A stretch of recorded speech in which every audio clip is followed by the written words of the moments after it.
उसे ये सोचकर निकाला गया था कि वो सबसे बेकार, निकम्मा और कमजोर है, पर वो सबसे ओवर पावरफुल नाइट बनकर सबके होश उड़ा देता है। एक वक्त था जब गिडियोन, जो कि हीरो रूडी का भाई था, उसके साथ हीरो पार्टी का हिस्सा था, पर रूडी का विश्वसनीय सलाहकार एरिस ये मानता था कि बिना अपनी लेजेंडरी तलवार के गिडियोन किसी काम का भी नहीं है। जब गिडियोन एक आम सी बैरियर को नहीं तोड़ पाता सिर्फ एक नॉर्मल तलवार के साथ, तब एरिस उसे निकम्मा कहकर पार्टी से बाहर कर देता है। उसके बाद गिडियोन अपना नाम बदलकर रेड रख लेता है और अपनी नई जिंदगी को शुरू करता है। कुछ समय के बाद हमें रेड एक जंगल में जड़ी बूटियां इकट्ठा करते हुए दिखाई देता है। फिर वो नीचे देखकर जेल्टोन के बॉर्डरलैंड रीजन का दृश्य देखने लगता है। हमें पता चलता है कि ये देश दुनिया की अंतिम दीवार से नॉर्थ और ईस्ट में गिरा है, जबकि बाकी सभी मार्स लैंड है। इस वजह से यहाँ पहुँचना बहुत ही मुश्किल है और इसका कोई भी स्ट्रैटेजिक महत्व भी नहीं है। इस वजह से जेल्टोन का विकास रुक गया और यहाँ सिर्फ भटकने वाले और अकेला रहने वाले लोग आते हैं। पर रेड को ये जगह अपने लिए बिल्कुल सही लगती है और अपनी जड़ी बूटियां एडवेंचरस गिल्ड में बेचने के लिए जाता है, जहाँ एक लड़की मारिया उससे 130 पैलेस में जड़ी बूटियां खरीदती है। जब वहाँ के नए एडवेंचरस उससे पूछते कि वो अपनी पुरानी ब्रोंज तलवार क्यों नहीं बदल रहा, तो रेड उन्हें बताता है कि उसका सपना एक एपोथेकेरी खोलना है, क्योंकि उसे आराम भरी जिंदगी पसंद है। जब वो गिल्ड से निकल रहा होता है तब उसकी मुलाकात एक लड़की टेंटा से होती है। टेंटा उसे बताता है कि वो अपने पिता के लिए लंच लेकर जा रहा है। फिर वो रेड से कहता है कि वो बड़ा होकर एक कारपेंटर बनेगा ताकि वो रेड के लिए एक दुकान बना सके, भले ही उसको अभी तक अपनी डिवाइन ब्लेसिंग के बारे में नहीं पता हो। फिर वो रेड से पूछते हैं कि उसके पास कौन सी ब्लेसिंग है, पर रेड इस बात को टाल देता है और उसे याद दिलाता है कि उसे अपने पिता को लंच देने जाना चाहिए। उसके बाद हमें डिवाइन ब्लेसिंग के बारे में पता चलता है। ये एक प्रकार की शक्ति होती है जो कि हर व्यक्ति को उसके क्लास के मुताबिक मिलती है, जैसे कि सर्वाइवल स्किल जो उसे भटकने नहीं देती और जड़ी बूटियां ढूंढने में मदद करती है। जंगल में रेड एक ऑल बियर से मुश्किल से बचकर निकलता है और फिर गांव लौटता है। वहाँ एडवेंचरस गिल्ड के लोग उसका इंतजार कर रहे होते हैं। वो लोग उसे बताते हैं कि जंगल में एक ऑल बियर दिखाई दिया है और हमें पता चला है कि रेड एक डी रैंक एडवेंचरर है। जब एक एडवेंचरर एल्बर्ट उससे कहता है कि वो उन्हें पहाड़ों के रास्ते से गाइड करे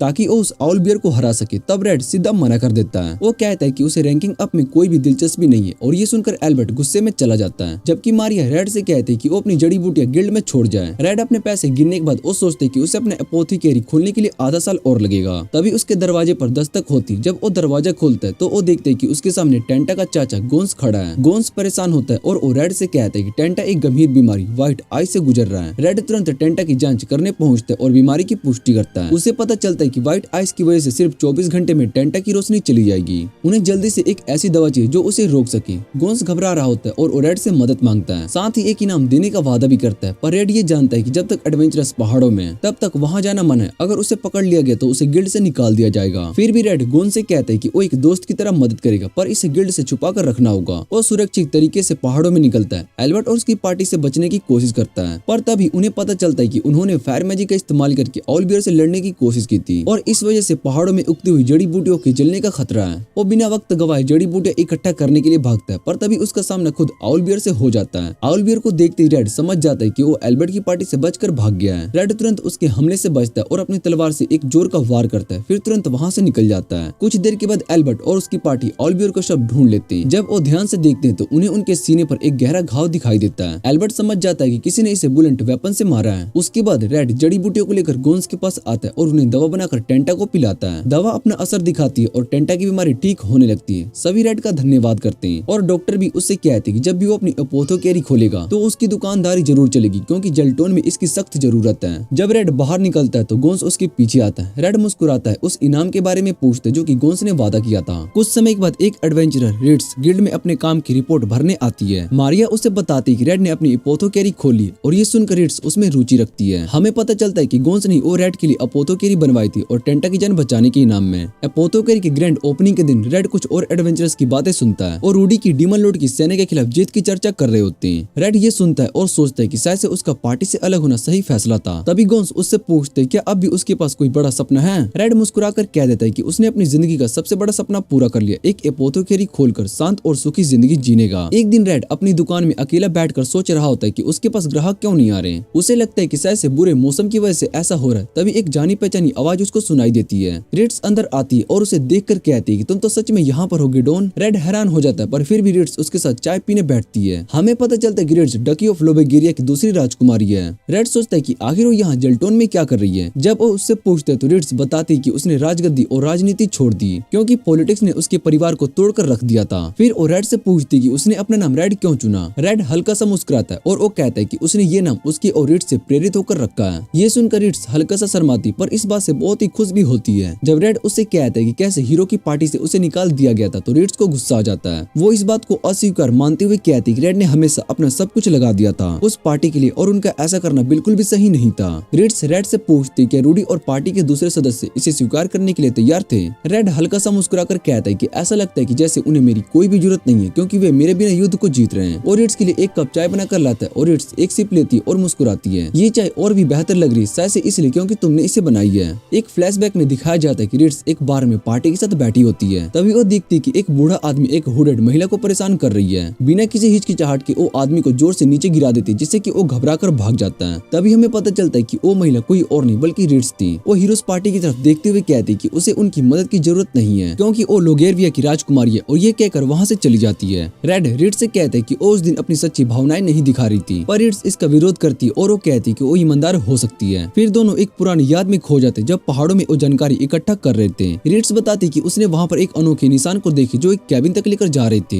दोनों इस बात पर चर्चा करते हैं कि ये निशान क्या मतलब रखते हैं। उन्हें शक होता है कि शायद से डीमन लॉर्ड की सेना का इसमें हाथ है। रिट्स एक साथ मिलकर काम करने का सुझाव देती है, पर रेड मुस्कुराकर कह देता है कि लोगेरिया हमेशा से अपनी लड़ाई खुद लड़ती है और बिना किसी हीरो की मदद की वो जीत हासिल करती है। रेड उसकी बात का सम्मान करता है और कुछ कुकीज ऑफर करता है। रिट्स एक बाइट लेती है और वो कहती है कि बहुत ही स्वादिष्ट है। रेड मजाक में कहता है कि शायद से वो इसमें भी अपनी सच्ची भावनाएं नहीं दिखा रही है, पर रिट्स जोर देकर कहती है कि वो बिल्कुल सच कह रही है। तभी रेड कहता है कि उसने अपनी सचमुच में भावनाएं तब दिखाई थी जब वो डीमन सिन के सामने थी। हम देखते हैं कि लोगेरिया के अफसर हीरो पार्टी के साथ डीमन लॉर्ड की सेना की हालत पर चर्चा कर रहे होते हैं। वो अधिकारी चाहता है कि वे तुरंत विरोध करें क्योंकि शिविर में भोजन और सामग्री की कमी होने लगी है। तभी रिट्स बीच में बोल पड़ती कि यही स्थिति डीमन आर्मी की भी है। अगर हमें जीतना है तो हमें उनके भोजन के किले पर वार करना होगा। उसके मास्टर उसके सुझाव से सहमत होते हैं और हीरोज पार्टी को डर की सुरक्षा संभालने की जिम्मेदारी देते हैं, जबकि वे डीमन आर्मी से लड़ने जाएंगे। पर उन सभी को ये नहीं पता होता कि उनका मास्टर असली नहीं बल्कि सिन था, जो एक वेश बदला राक्षस था। जब सच सामने आता है तो सिन रिट्स के मास्टर का रूप बदलकर उसे हरा देता है। पर तभी रेड वहाँ पर आ जाता है जो पहले से शक में था कि कुछ तो गलत हो रहा है। रेड और रिट्स मिलकर सिन का मुकाबला करते हैं। तभी अचानक रूडी वहाँ पर पहुँचता है। एक ही बार में उस सिन के दोनों हाथों को काट देता है और उसे अपनी तलवार के सीने से आर पार घुसा देता है। रिट्स इस युद्ध में घबरा जाती और अपनी हार का गम मनाने लगती है। अपने गुरु और युद्ध में जो सैनिक शहीद हुए उनकी याद में तन्हा हो जाती है। कई दिन तक वो बाहर नहीं निकलती तो रेड उसे देखने के लिए जाता है। रिट्स आंसू भरी आंखों से कहती कि मुझे डर लगता है कि कहीं मैं फिर से अपने को ना खो दूं। तभी रेड उसका हाथ थाम कर कहता है कि तुम रॉयल गार्ड की कैप्टन हो। रिट्स उससे पूछती क्या उसके पास कोई ऐसी ओरिजिनल कॉन्केक्शन है जो उसके एपोथेकेरी को मशहूर बना सकती है। इस पर रेड उसको एक ऐसी पोशन दिखाता है जो कि दूसरी पोशन का वॉल्यूम बढ़ा सकती है। पर रिट्स उसे समझाती है कि ऐसी पोशन मार्केट के प्राइस को गिराने का कारण बन सकती है और बताती है कि वो सब कुछ नहीं जानता।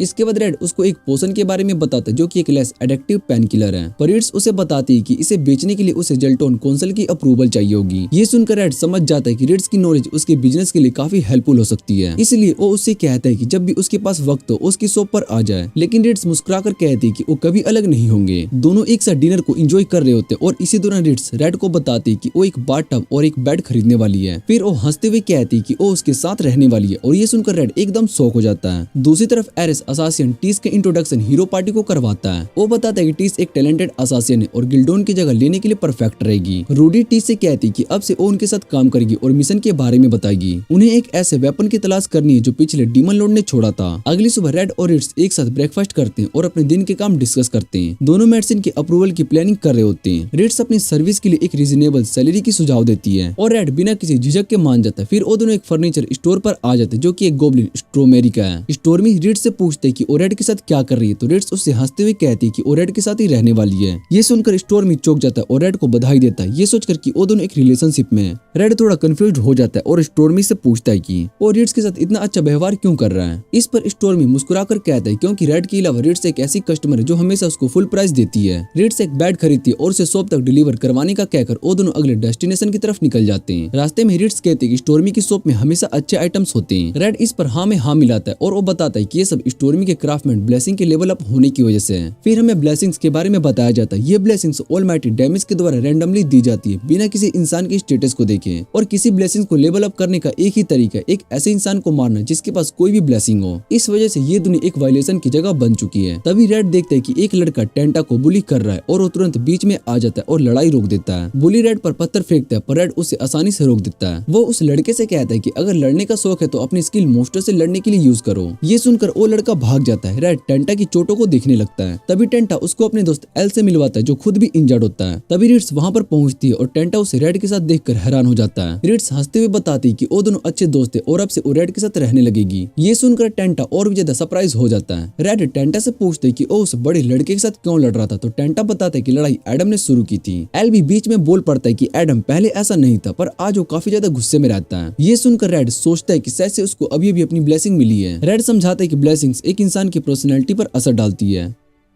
एडम के पास बार ब्लाउलर ब्लेसिंग जो कि किसी भी चीज को हथियार बनाकर लड़ने पर जोर देती है। रेड और बताता है कि एडम की ब्लेसिंग साथ एफिनिटी भी काफी ज्यादा है, मतलब वो एक नेचुरल ब्रोन ब्लाउलर है। वो ये भी कहते हैं कि कुछ ब्लेसिंग्स लोगों को गलत रास्ते पर लेकर जाती हैं और इसी वजह से एडम बिना सोचे समझे मैक्सिफ्ट वेपन का इस्तेमाल कर रहा है। ये सुनकर एल डर जाता है और वो कहता है कि उसे ब्लेसिंग्स नहीं चाहिए। रेड उससे पूछता है कि ऐसा क्यों लगता है। तभी एल बताता है कि उसकी ब्लेसिंग्स वेपन मास्टर है जो उसे किसी भी हथियार में महारत दिलाने में शक्ति देती है। एल को डर है कि कहीं वो भी एडम की तरह ना बन जाए। रिट्स और रेड उसे तसल्ली दिलाते और समझाते कि ब्लेसिंग जरूरी है, पर वो सिर्फ उसके जीवन का एक हिस्सा है, उसकी पूरी पहचान नहीं। रेड उसे भरोसा दिलाता है कि वो अपनी ब्लेसिंग को समझकर उसे कंट्रोल कर सकता है और अपने डर पर जीत पा सकता है। इसके बाद रिट्स और रेड नए मेडिसिन अप्रूवल के लिए निकल जाते हैं। रेड हंसते हुए कहते हैं कि जब वो सोप का नाम बदल लेंगे तो वो उसे आसानी से छोड़ने वाला नहीं है। इस पर रिट्स उसको छेड़ती है और वो पूछती है क्या वो चाहता है कि वो हमेशा उसके साथ रहे। जब वो ऑफिस पहुंचते तो उनका अप्रूवल तुरंत रिजेक्ट हो जाता है। एक ऑफिशियल डैन बिना सोचे समझे उन्हें रूम से बाहर निकाल देता है, पर रिट्स हार नहीं मानती। वो एक दूसरे ऑफिशियल के पास जाती है। वो बताता है कि वो एक बुरे वक्त पर आए हैं क्योंकि एक रेमेडी जो पिछले महीने अप्रूव की गई थी अब एक इलीगल नेक्रोटिक के रूप में यूज हो रही है। उसका कहना है कि उस वजह से डैन काफी स्ट्रेस में क्योंकि उसे गुस्से से भरे शहर वालों का सामना करना पड़ रहा है। लेकिन ये ऑफिशियल रिट्स पर भरोसा नहीं करता है और वो कहता है कि पर्सनली उनकी रेमेडी अप्रूव कर देगा। रेड रिट्स से माफी मांगता है कि उसको उसके साथ इतना मेहनत करनी पड़ रही है, पर रिट्स हंसते हुए कहती है कि उसे खुशी होती जब वो रेड की मदद करती है। घर लौटकर वो सोचती कि एपोथेकेरी और मशहूर कैसे बनाया जाए। रिट्स सुझाव देती है कि रेड को एक ऐसी रेमेडी बनानी चाहिए जो कि कस्टमर्स को हर हाल में खरीदना चाहिए। फिर वो रेड की कुकिंग की तारीफ करती है और वो कहती है कि उसको अपनी कॉन्कैक्शंस के साथ खाना सर्व करना चाहिए। ये सुनकर रेड के दिमाग में एक आइडिया आता है और अपनी स्किल का यूज करके रेमेडीज और फूड आइटम को मिक्स करता है ताकि वो और टेस्टी बन सके और उसका एक्सपेरिमेंट सफल हो जाता है। रेड्स तुरंत काम पर लग जाती है और विलेजर्स को नए सैंपल्स बांटने लगती है। ये नए कॉन्सेप्ट लोगों को बहुत ही पसंद आता है और धीरे धीरे और कस्टमर्स रेड की शॉप पर आने लगती हैं। एक औरत अपनी बेटी के लिए मेडिकल कुकीज खरीदती है और धीरे धीरे रेड के एपोथेकेरी सच में सफलता की तरफ बढ़ने लगता है। हीरो की पार्टी का सीन दिखाया जाता है जहाँ पर फाइटर डेडोन और एरिस के बीच में बहस चल रही होती है। डेनोन एरिस के गलत फैसलाओं से बहुत ही नाराज होता है क्योंकि उसका मिशन रुक गया है और अब तक वो नए वेपन नहीं ढूंढ पाए। डेनोन मानता है कि गिडियोन को निकालना एक बहुत ही बड़ी गलती थी क्योंकि जब तक उनका वो गाइड था तब तक उन्हें कोई भी दिक्कत नहीं आई थी।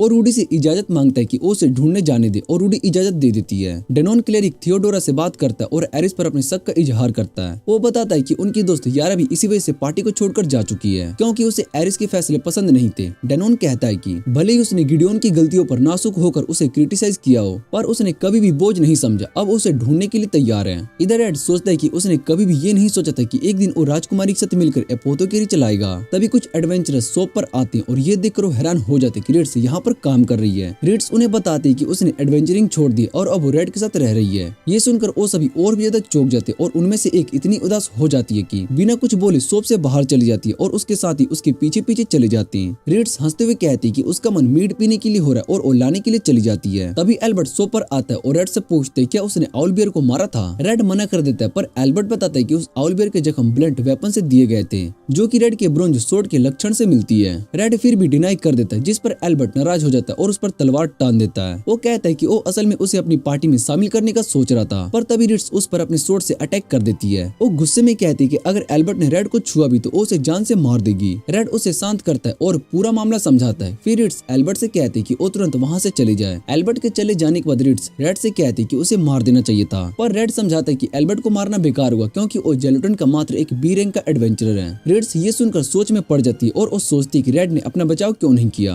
रेड मुस्कुराता है और वो कहता है कि उसे पता है कि एल्बर्ट हद से ज्यादा नहीं जाएगा। फिर वो रिट्स का शुक्रिया अदा करता है कि उसने उसकी रक्षा की। उस रात वो डिनर के दौरान एपोथेकेरी की सफलता का जश्न मनाते हैं। तभी रिट्स उसे याद दिलाती है कि उन्हें एक बाथटब लेना है। रेड कहता है कि उसने पहले ही गोन से कह दे कि वो एक बाथटब बना दे। रिट्स हंसते हुए कहती है कि वो चाहती है कि बाथटब इतना बड़ा हो कि दो लोग आराम से बैठ सके। उसका ये कहना था कि उसे बड़े टब्स पसंद थे, पर रेड उसकी इस बात पर शर्म से लाल हो जाता है। शर्म को छुपाने के लिए वो एक सुझाव देता है कि उन्हें छुट्टी के दिन सौना जाना चाहिए। रिट्स मान जाती है और अगले दिन वो सौना पहुंचते हैं। वहाँ रेड का एंडोरेंस कंपटीशन चालू होता है स्टोर्मी और गोन्स के साथ। स्टोर्मी और गोन्स रेड को छेड़ते हैं और उसके और रिट्स के रिश्ते पर मजाक उड़ाते हैं, पर रेड उन्हें कह देता है कि वो अपने काम से मतलब रखे, बीच में टांग ना अड़ाए। थोड़ी देर के बाद रेड उठ उठता है और स्टीम बढ़ाता है जिससे कि गोंस बेहोश हो जाता है। सब उसे बाहर लेकर जाते हैं जहाँ पर उसकी बहन नाव उसे डांटती है कि वो अपने आप को इतना थका क्यों रहा है। तभी स्टोर्मी देखता है कि सौना में कस्टमर कम हो गए हैं। सौना के मालिक नेफ बताता है कि एक नए बाथ हाउस के खुलने के बाद से उनका बिजनेस गिर गया है। नाव ये सुनकर नाराज हो जाती है और नेफ से कहती है कि अगर वो ड्रिंक्स सर्व करता रहेगा तो वो हमेशा यहाँ पर आती रहेगी। रिट्स नेफ से बियर मांगती है और धीरे धीरे सब लोग उसके साथ शामिल हो जाते हैं। घर लौटने के बाद रेड और रिट्स सोचते हैं कि नेफ के सौना में ज्यादा ग्राहक कैसे लाए, जबकि रेड उन्हें थकान दूर करने के लिए उसको हर्ब चाय पिलाता है। तभी अचानक उसके दिमाग में एक आइडिया आता है। वो सीधा नेफ के पास जाता है और एक बोरी उसके हाथ में थमाता है, फिर समझाता है कि इसे वो अपने सौना में एक स्टीम थेरेपी ऑप्शन में शामिल कर सकता है। नेफ इस नए तरीके के बारे में जानने के लिए उत्सुक हो जाता है तो रेड उसे बताता है कि एक वाइल्ड एल्फ्स की पुरानी टेक्निक है। इसमें लोग एक हर्बल सोप बनाकर उसे नहाते हैं जो कि उनकी थकावट को दूर करता है। रेड नेफ को बराबर शख्स सप्लाई करने की बात करता है अगर ये आइडिया चल गया तो।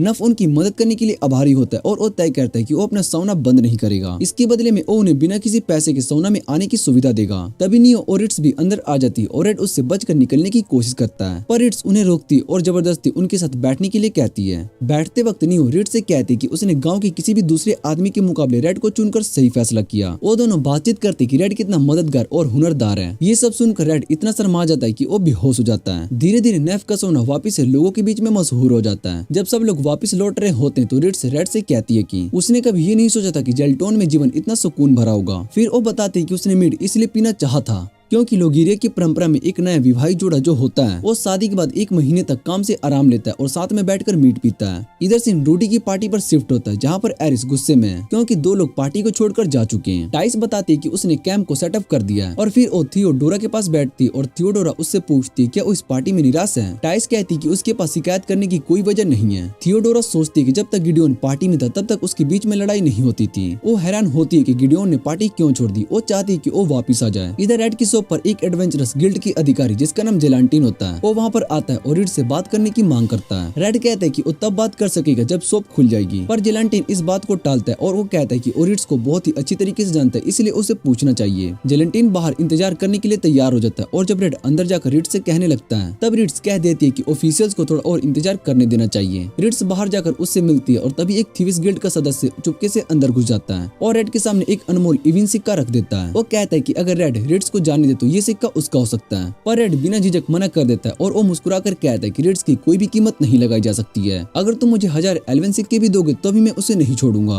आदमी रेड की सच्चाई को समझ जाता है लेकिन फिर भी वो अपना ऑफर खुला रखता है कि अगर कभी भी रेड का मन बदले। दूसरी तरफ रिड्स भी अधिकारियों के ऑफर को मना कर देती है और उन्हें बताती है कि उसने रेड के साथ एक लाइफ टाइम कॉन्ट्रैक्ट को साइन किया है। वो उन्हें चेतावनी देती है कि अगर इन्होंने रेड को यहाँ से निकालने की कोशिश की तो वो भी उनके साथ चली जाएगी। ये सुनकर रेड बहुत ही ज्यादा खुश हो जाता है और रिड्स को एक एम्बर स्टोन का ब्रेसलेट गिफ्ट करता है। वो उसे कहता है कि इसे एक तरह का डाउन पेमेंट समझ लो तुम्हारे लाइफ टाइम एम्प्लॉयमेंट के लिए। रिड्स हंसी मजाक में कहती है कि ऐसे गिफ्ट्स देने से कोई गलत मतलब ना समझ ले। ये सुनकर रेड शर्मा जाता है और वो कहता है कि अगर ऐसा है तो उसके लिए कोई और जेम स्टोन खरीद लेगा, पर रिड्स मुस्कुराती है और वो कहती है कि उसके लिए कोई भी जेम स्टोन चलेगा, बस ये जरूरी है कि गिफ्ट रेड की तरफ से होना चाहिए। दूसरी तरफ 2 लोग आपस में बात कर रहे होते हैं और वो सोच रहे होते हैं कि किसी तरह रिड्स वापस से एडवेंचर गिल्ड में आ जाए क्योंकि वो एक वाइल्ड कार्ड है और अगर गिल्ड उस पर नजर नहीं रख पाएगा तो उसके लिए मुसीबत खड़ी हो सकती है। इधर रिड्स सोच रही होती है कि उसने कभी भी ये नहीं सोचा था कि वो रेड के साथ इस तरह से रहेगी। उसे अपनी पुरानी यादें याद आती जब वो रेड के साथ हीरोज पार्टी में थी। एक फ्लैशबैक दिखाया जाता है जिसमें लोग वेरियर डीमन किंग की सेना के सामने टिक नहीं पा रहा होता है, इसलिए वो सब डिसाइड करते हैं कि वो मदद के लिए पड़ोसी राज्य में डची ऑफ सनलैंड जाएंगे, लेकिन वहां तक पहुंचने के लिए उन्हें डीमन लॉर्ड की रक्षा रेखा को तोड़नी पड़ेगी। गिडियोन एक तरीका सुझाता है बी वॉचिंग वुड्स के रास्ते जाना क्योंकि डीमंस इस जंगल में कदम नहीं रखना चाहते हैं। उनका पहला पड़ाव एक गाँव होता है जो की जंगल के बिल्कुल किनारे बसा होता है। वहीं पर उनकी मुलाकात यारा से होती है जो की एक एल्फ है और उसे पेड़ पौधों से बात करने की ब्लेसिंग मिली होती है। यारा समझाती है कि जो लोग उसके गांव में पैदा होते हैं उन पर बी वॉचिंग वुड्स की मैजिक का कोई असर नहीं होता, इसलिए वो बिना भटके जंगल से बीच का रास्ता ढूंढ सकती है। गिडियोन यारा पर पूरा भरोसा दिखाता है और वो कहता है कि इस मिशन की चाबी वहीं पर होगी। फिर सभी बी वॉचिंग वुड्स की तरफ निकल पड़ते जबकि डिनोन और थियोडोरा गांव में रुककर वहां के लोगों की रक्षा करने लगते हैं। पर निकलने से पहले एरिस कुछ आतंकवादियों को हायर करता है जो कि आर्मी के मूवमेंट्स का पता लगाने वाले होते हैं। जंगल के अंदर जाते वक्त रिट्स देखती है कि गिडियोन और यारा एक दूसरे से काफी करीब निभा रहे हैं। ये देखकर वो अंदर ही अंदर बहुत ही जलन महसूस करती, पर ऊपर से ये दिखाती कि उसे कोई भी फर्क नहीं पड़ रहा है। तभी यारा उनके पास आती है और वो कहती है कि वो ना थोड़ा फ्रेश होने के लिए नदी में नहाने चले जाए। पहले तो रिट्स थोड़ा हिचकिचाती है, लेकिन वो बाद में मान जाती है और वो नदी में तैरने लगती है। तभी यारा उससे मजाक में पूछती है कि तुम्हें गिडियोन पसंद है। रिट्स हैरान हो जाती है, लेकिन यारा कहती है कि अरे ये तो बहुत ही ऑब्वियस है, मुझे तो लगता है कि गिडियोन भी तुम्हें पसंद करता होगा। यारा रिट्स को समझाती है कि अगर उसे गिडियोन पसंद है तो उसे उसके साथ ज्यादा प्लेफुल रहना चाहिए, ना कि कोई शर्म छुपाने के लिए गुस्से में आना चाहिए।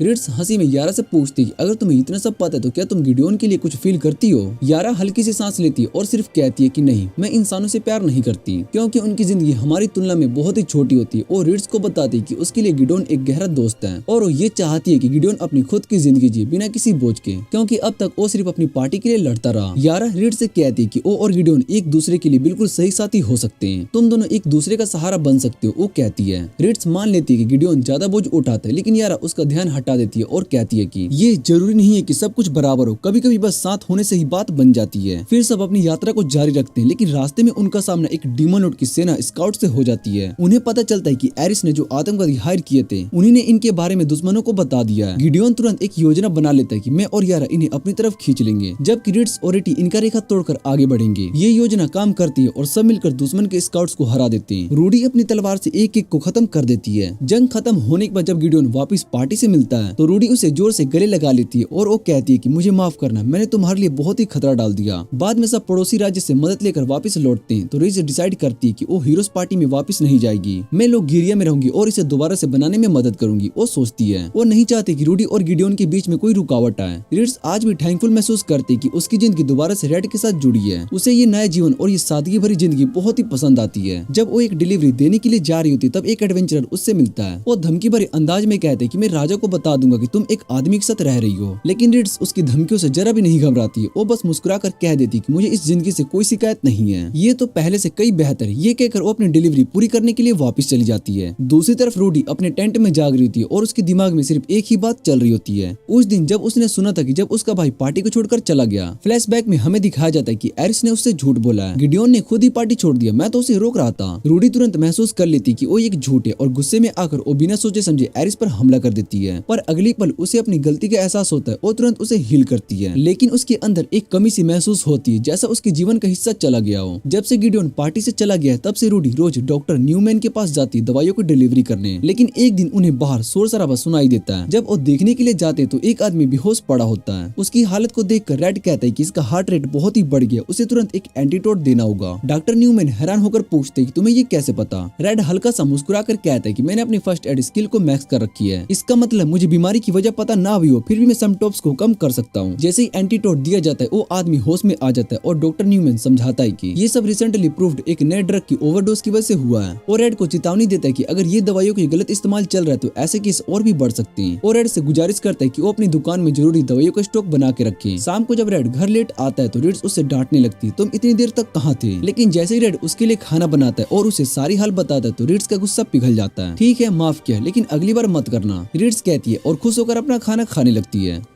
रिट्स को लगता है कि ये ड्रग बहुत ही खतरनाक है, पर रेड उससे कहता है कि ये उनका काम नहीं है, उसके सेलर को जाकर ढूंढें। इसलिए वो सजेस्ट करता है कि उन्हें नदी के पास जाकर रिलैक्स करना चाहिए। फिर दोनों नदी में तैरने लगते हैं और बारबेक्यू खाने का मजा लेते हैं। बीच बीच में थोड़ा ऑकवर्ड फील करते हैं, लेकिन अपनी ही शर्मिंदगी में हंसने लगते हैं। तभी रेड रिट्स से कहते हैं कि कितना अजीब है, क्योंकि शुरू में तो तुम बहुत ही बोल्ड थी। रिट्स उससे कहती है कि उसको हमेशा से डर लगता था कि कहीं रेड उसे रिजेक्ट ना कर दे, पर रेड उसे तसल्ली देता है। फिर रिट्स उससे कहने लगती है कि वो उसके और करीब आना चाहती है और उसको किस कर लेती है। दूसरी तरफ हम रूडी के ग्रुप को देखते हैं जो कि डेजर्ट की तरफ बढ़ रहे होते हैं। एरिस बताता है कि जो वेपन वो लोग ढूंढ रहे वो एक पुरानी रेंज में मिलेगा। सभी लोग अपनी जर्नी के लिए सप्लाई इकट्ठा कर रहे होते हैं, जबकि टाइस सबके लिए पानी भर रही होती है। रूडी उसके पास आता है और वो पूछते कि वो कभी सोती नहीं है, क्योंकि जब भी वो उसके टेंट के अंदर झांकता है तब वो हमेशा जागती रहती है। टाइस बताती है कि उसकी ब्लेसिंग की वजह से उसको नींद और भूख नहीं लगती है और ना ही उसको कोई दुख महसूस होता है और ना ही कोई तकलीफ। तभी एक तेज रेत का तूफान आता है, लेकिन उसके ऊपर कोई असर नहीं होता। फिर हम देखते हैं कि रिट्स और रेड वापस से अपने काम पर लौट आए। रिट्स रेड रेड से पूछती कि अब वो इस ड्रग के बारे में क्या करेंगे, क्योंकि उसने सुना है कि इस ड्रग को लेने वाले लोग एकदम नए इंसान जैसा महसूस करते हैं। तभी एक आदमी एपोथेकेरी के अंदर घुसकर मदद मांगने लगता है। रिट्स जाकर देखती है कि क्या हुआ, तो उसको पता चलता है कि एक थिफ गिल्ड का आदमी लोगों पर हमला कर रहा है। वो आदमी अजीब सा बिहेव कर रहा होता है और उसके साथ और भी लोग आते हैं जो कि रिट्स को घेर लेते हैं, लेकिन रिट्स बिना दिक्कत के सबको हरा देती है। पर जैसे ही वो कुछ और करने वाली होती है तभी अचानक एल्बर्ट वहाँ पर आता है और सभी अटैकर्स को गोली मार देता है। रिट्स उससे पूछती कि उसने उन सभी लोगों को क्यों मारा, पर एल्बर्ट बिना किसी परवाह के कहता है कि अभी कुछ और लोग जिंदा हैं। रिट्स चाहे तो उन सभी को बचा सकती है। फिर वो रिट्स का मजाक उड़ाता है कि उसने अपने फियांसे को साथ क्यों नहीं बुलाया। रिट्स अपना हथियार उठाती है, फिर उसको नीचे गिरा देती है और वो कहती है कि उसका एक ही रिचुअल है जिससे कि वो उस अर्ज को दबा सके जो ब्लेसिंग उसको एल्बर्ट को मारने के लिए देती है। ये सुनकर एल्बर्ट डर जाता है। फिर रिट्स वापस जाकर रेड को सब कुछ बताती है। रेड उससे पूछते कि अब वो क्या करना चाहती है, तो रिट्स बस इतना कह देती कि वो सिर्फ उसकी गोदी में रहना चाहती है। तभी टेंटा और एल दोनों सोफ की तरफ आते हैं और वो दोनों रिट्स और रेड को लंच के लिए बुलाते हैं। लंच के दौरान एल अपने ब्लेसिंग के बारे में बताता है कि कैसे उसको ब्लेसिंग की वजह से एंजाइटी महसूस होती है। रेड उसको बताता है कि शायद से ऐसा इसलिए हो रहा है क्योंकि उसने अभी तक एक प्रॉपर वेपन चूज नहीं किया होगा। ये सुनकर एल सोचने लगता है कि क्या वो अपने असली सेल्फ को खो देगा अगर उसने एक वेपन चुना। तभी रिट्स एल से पूछती कि जब वो बड़ा होगा तो क्या करेगा। एल कहता है कि वो अपने फादर के काम में मदद करेगा।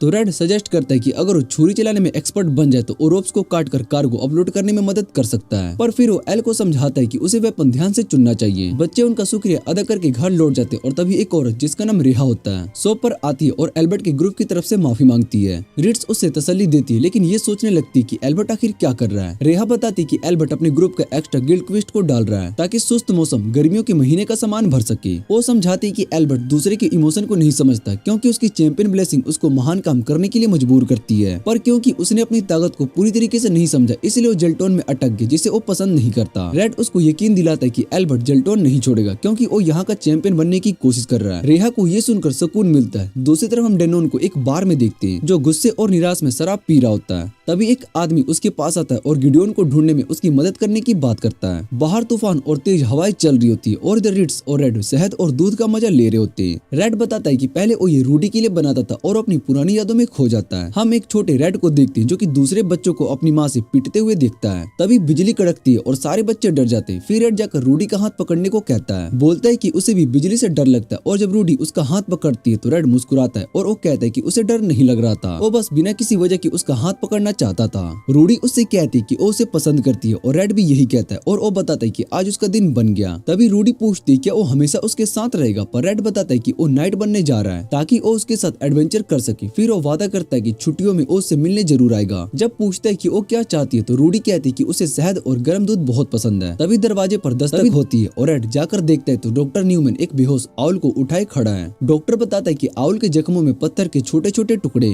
और रेड सोचने लगता है कि ये तूफान में बाहर क्या कर रहा था। जब आउल होश में आता है तो वो चौंक जाता है और वो बताता है कि एडम ने उस पर उसके माँ बाप और कुल्हाड़ी से हमला किया। सब तुरंत उसके घर पहुँचते जहाँ पर उसके माँ बाप बेहोश पड़े होते हैं। रेड चिंतित होता है कि ये हमला और ज्यादा परेशानी खड़ी करेगा क्योंकि एडम का पिता मुलेन टाउन गार्ड का कैप्टन है। अटैक के बाद एडम गायब हो जाता है और गांव वाले गुस्से में आकर नए की मांग करते हैं, पर टाउन गार्ड कोई भी एक्शन लेने से इनकार कर देता है। एल के माँ बाप प्रोटेस्ट के प्रतीक बन जाते हैं और एल को रेड और रिट्स के भरोसे छोड़ देते हैं। अगली सुबह नाश्ता करते वक्त एल रिट्स से तलवार सीखने को कहता है। रेड रिट्स की तारीफ करता है पर वो कहती है कि ये सब एल की ब्लेसिंग की वजह से हो रहा है जो उसे अपने वेपन चलाने का कॉन्फिडेंस देती है। रिट्स परेशान होती है कि वो एक अच्छी टीचर नहीं बन पाई क्योंकि वो चाहती है कि एल भी वही सीखे जो उसके मास्टर ने उसको सिखाया था, पर रेड उसे तसल्ली देता है कि वो एक बढ़िया टीचर होगी। तभी नील और गोंस दौड़ते हुए घर की तरफ आते और वो बताते हैं कि टाउन गार्ड ने टेंटा को पकड़ लिया जब वो अपने मोहल्ले में खेल रहा था। रेड और रिट्स तुरंत जेलेटेन के पास आ जाते हैं और टाउन गार्ड के साथ मिलकर इंक्वायरी करने की मांग करते हैं। जेलेटेन मदद के लिए हाँ कह देता है क्योंकि इससे रिट्स उसके एहसान में आ जाएगी। जेलेटेन कहता है कि उसे न्यू सेट जैसे जवान लोग देखना पसंद नहीं है और वो उन्हें एक चिट्ठी देता है जो कि कैप्टन मुलेन को देनी होती है क्योंकि मुलेन उस पर एक एहसान उधार करता है। रेड और रिट्स उसके हेडक्वार्टर पहुंचते हैं जहां पर मुलेन बताता है कि टेंटा से बस पूछताछ करनी है, पर उसको बांध दिया गया और ये उसने नहीं सोचा था। वो तुरंत टेंटा को रिहा कर देता है और उसके साथ किए गए बर्ताव के लिए माफी भी मांगता है। रेड मुलेन से पूछते हैं कि उसने ऐसा क्यों किया तो मुलेन बताता है कि एडम शायद साउथ मार्स के किसी व्यक्ति के हाथों मारा गया। पिछले हमलों के बाद वहाँ के लोग और टाउन गार्ड के बीच की दूरियां बढ़ गई है। मुलेन बताता है कि लोगों का मानना है कि एडम ने एल और उसके माँ बाप पर हमला नहीं किया था, लेकिन एल जोर देकर कहता है कि उसने सब अपनी आंखों आंखों से देखा था। मुलेन कहता है कि वो एल की बात को कंफर्म नहीं कर सकता क्योंकि नए हमले में कुछ हत्याएं अभी तक समझ में नहीं आए। टेंटा भी इस बात पर सहमत होता है और वो कहता है कि उसे नहीं लगता कि एडम ने हमला किया था क्योंकि जब उसने टेंटा को मारा तो तुरंत माफी भी मांग ली थी। उसने बताया था कि उसका सपना टाउन गार्ड ज्वाइन करना है जो लोगों की रक्षा करता है, ना कि उन्हें चोट पहुंचाता है। मुलेन फिर से रेड और रिड से अकेले बात करने के लिए कहता है और उनसे मदद मांगता है। रेड उससे पूछते हैं कि एडम नए नारकोटिक का शिकार था, पर मुलेन सीधा मना कर देता है। वो कहता है कि उसने एडम को हमेशा से इन चीजों से दूर रहने की सलाह दी थी।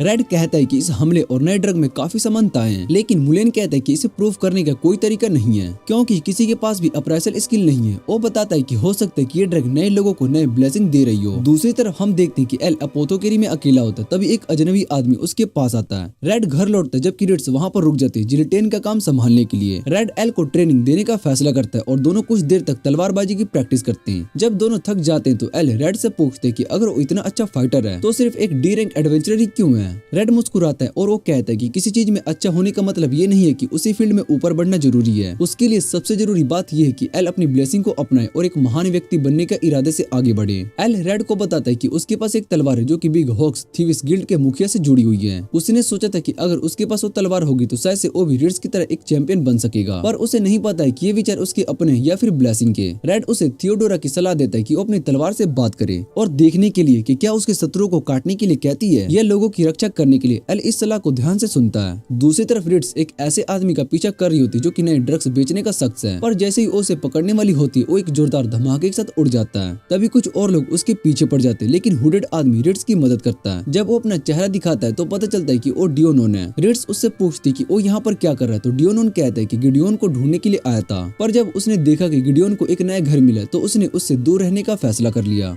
डेनोन रिड्स का ध्यान एक नए मुद्दे की तरफ खींचता है, उन आदमियों की तरफ जिनसे अभी अभी उनकी लड़ाई हुई थी। डेनोन बताता है कि ये लोग असल में एक स्टैकर डिमंस हैं और रिड्स के साथ जानकारी का आदान प्रदान करना चाहते हैं। रिड्स इस बात को मान लेती और घर लौट आती, जबकि डेनोन उसे एक अजीब सी नजर से देखता है। जब रिड्स दुकान में प्रवेश करती तो रेड उसे एक तलवार के बारे में बताता है। रिड्स तुरंत महसूस करती कि उस पर एक लोकेटर स्पेल लगी हुई है। रेड इस बात पर सोचता है कि गिफ्टर ने एल पर नजर रखने के लिए ऐसा किया होगा। रिड्स रेड को गले लगाती और वो सोचती कि जो कुछ भी हो रहा है उसके बाद वो दोनों और कितनी देर तक एक साथ चैन की जिंदगी जी पाएंगे। अगली सुबह रिड्स और रेड एल को लेकर एक भरोसेमंद तलवार बनाने वाले के पास जाते हैं। तभी रेड बाहर से शोर शराबा सुनता है और वो देखते कि बिग हॉक्स पैसा देकर लोगों से प्रदर्शन करवा रहा है ताकि टाउन गार्ड का ध्यान अटैक की तरफ से खींच के रखा जाए। दूसरी तरफ हम देखते कि रूडी और उसकी टीम एक विशाल डीमन से लड़ रही है। रूडी टीस से कहती है कि जब तक वो मॉन्स्टर को डिस्ट्रैक्ट कर रही है तब तक वो उस हथियार की तलाश करे जो कि लोग ढूंढ रहे हैं। अंत में रूडी उस राक्षस को हरा देती है। फिर रूडी एरिस की तरफ मुड़ती है और वो कहती है कि जैसे उसने अपने भाई की रक्षा की है वैसे वो एरिस के लिए नहीं करेगी क्योंकि एरिस खुद अपनी रक्षा कर सकता है। एरिस याद करते है कि जब गिडियोन उसके साथ था तो उसके लिए स्पेल चलाना कितना आसान था,